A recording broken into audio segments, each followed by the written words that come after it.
जब महाभारत का युद्ध आरंभ होने वाला था तो भीम के पौत्र और घटोत्कच के पुत्र बर्बरीक ने अपनी मां को यह वचन दिया कि जो भी कमजोर पक्ष होगा वह उनकी ओर से ही युद्ध में प्रतिभाग करेंगे। इसके लिए उन्होंने भोलेनाथ की आराधना की और 3 अजय बाणों को प्राप्त किया।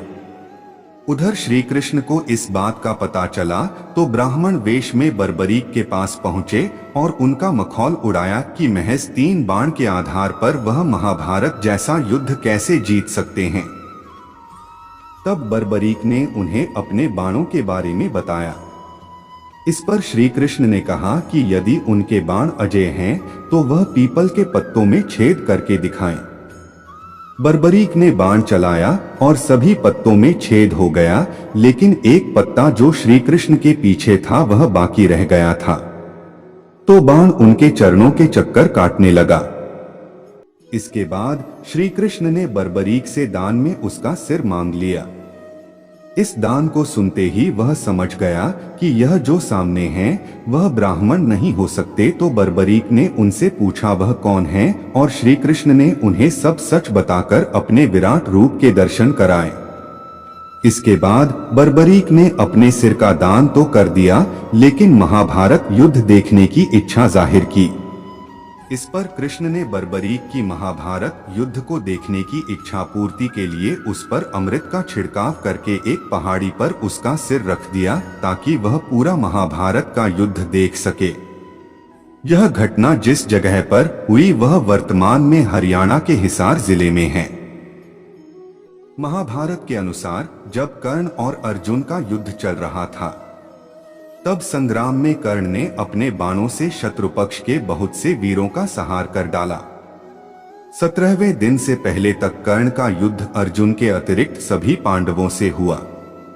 उसने महाबली भीम सहित पांडवों को एक एक करके परास्त कर दिया, लेकिन माता कुंती को दिए वचनानुसार उसने किसी भी पांडव की हत्या नहीं की। 17वें दिन के युद्ध में जब कर्ण और अर्जुन आमने सामने थे, युद्ध में कर्ण द्वारा अर्जुन का सिर धड़ से अलग करने के लिए नागास्त्र का प्रयोग किया गया, लेकिन श्री कृष्ण द्वारा सही समय पर रथ को भूमि में थोड़ा सा धंसा लिया गया।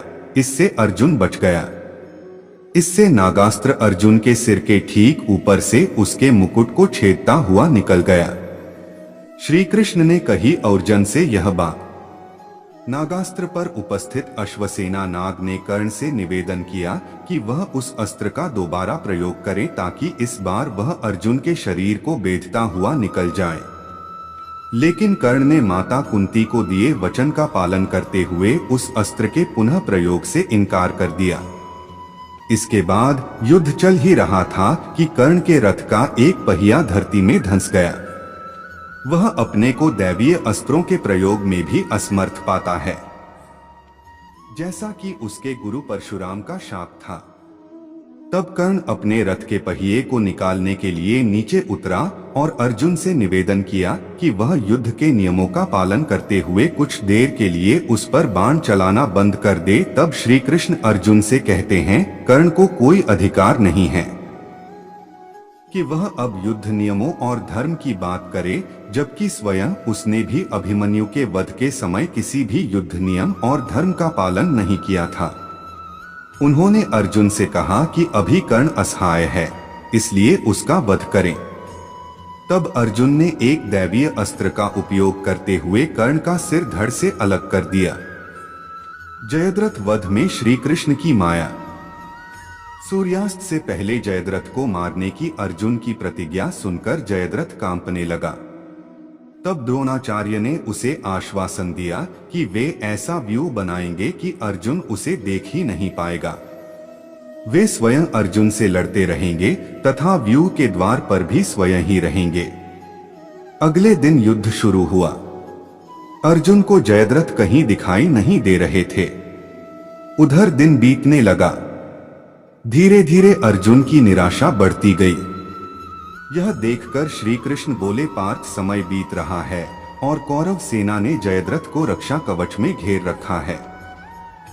अथ तुम शीघ्रता से कौरव सेना का संहार करते हुए अपने लक्ष्य की ओर बढ़ो। यह सुनकर अर्जुन आगे बढ़े, लेकिन जयद्रथ तक पहुंचना मुश्किल था। सूर्यास्त होने वाली थी। तब श्री कृष्ण ने अपनी माया फैला दी। इसके फलस्वरूप सूर्य बादलों में छिप गया और शाम का भ्रम उत्पन्न हो गया। हंसने लगे दुर्योधन और जयद्रथ। शाम होते देख जयद्रथ और दुर्योधन प्रसन्नता से उछल पड़े। अर्जुन को आत्मदाह करते देखने के लिए जयद्रथ कौरव सेना के आगे आकर अट्टहास करने लगा। तभी जयद्रथ को देखकर श्री कृष्ण बोले, पार्थ, तुम्हारा शत्रु तुम्हारे सामने खड़ा है। उठाओ अपना गांडीव और वध कर दो इसका। वह देखो अभी सूर्यास्त नहीं हुआ है। यह कहकर उन्होंने अपनी माया समेट ली। देखते ही देखते सूर्य बादलों से निकल आया। सबकी दृष्टि आसमान की ओर उठ गई। सूर्य अभी भी चमक रहा था।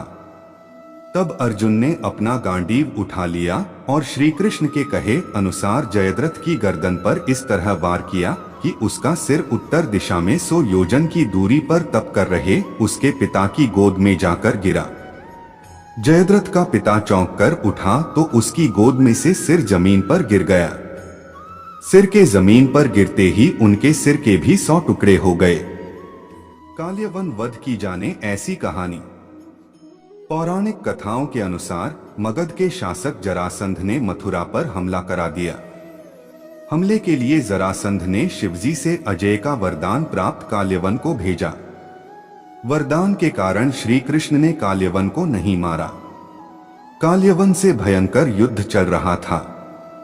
युद्ध के दौरान वह रण छोड़कर ललितपुर के धौजरी के पास पर्वत पर स्थित एक गुफा में आकर छुप गए। गुफा में उस समय मुचुकुंद ऋषि तपस्या कर रहे थे। उन्हें वरदान था कि उनकी दृष्टि सबसे पहले जिस पर पड़ेगी वह भस्म हो जाएगा। श्री कृष्ण ने अपना पहने पीला वस्त्र मुचुकुंद ऋषि के ऊपर डाल दिया और गुफा में ही छिप गए। भगवान कृष्ण का पीछा करते हुए काल्यवन गुफा तक आ पहुंचा। ऐसे भस्म हो गया काल्यवन।